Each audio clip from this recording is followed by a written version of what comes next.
So we're still in section 9.2, and this is just because somehow my video got cut off right at the very end of number 3, so I'm going to let you look at the rest of number 3. We had to cross off that second factor because the sign will never equal -3, right? It only goes from 1 to -1.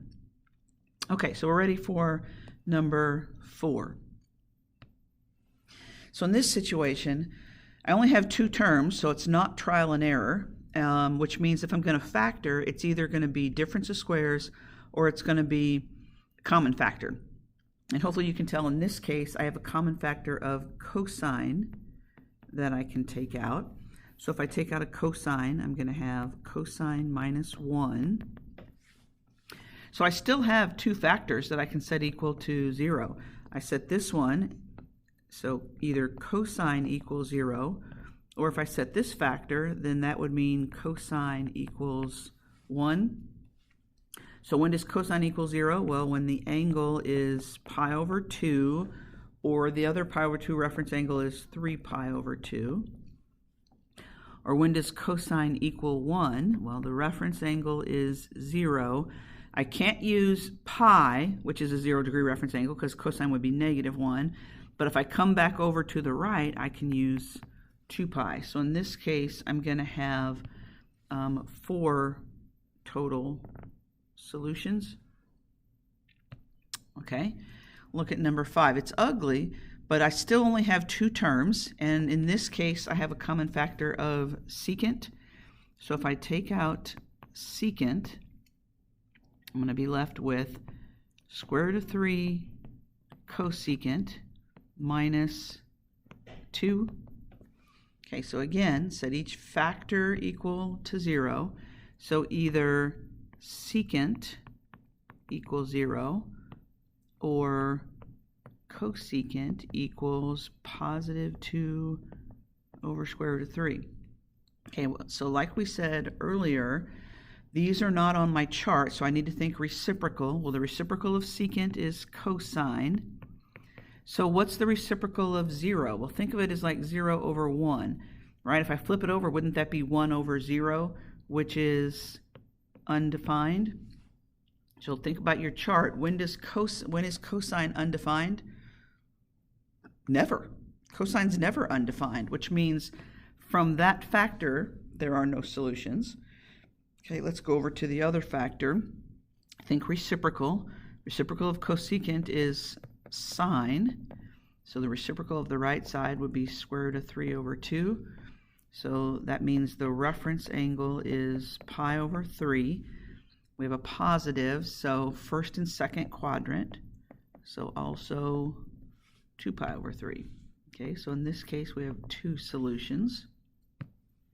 One more example. So in this case, before I can factor, don't forget, you have to make sure it's set equal to 0.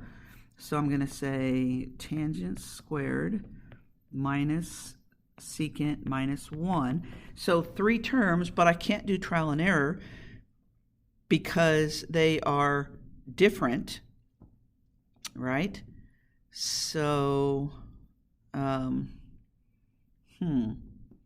what if, think about, we have the identity that says tangent squared plus 1 equals secant squared.